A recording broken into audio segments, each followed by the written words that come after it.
喺聖經入邊個中心點最緊要嗰樣嘢係咩啊？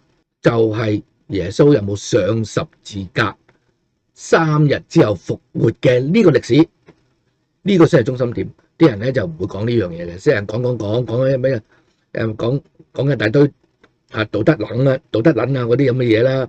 一係咧就講創造啊進化呢啲咁嘅嘢，但係你唔好講嗰啲，你淨係講你相唔相信呢個歷史先。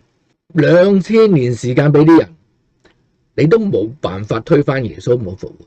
一開始就話耶穌唔係人，或者耶穌冇係一個 fictional character， 咁後尾又俾人推翻咗啦，佢唔係 fictional character 啦。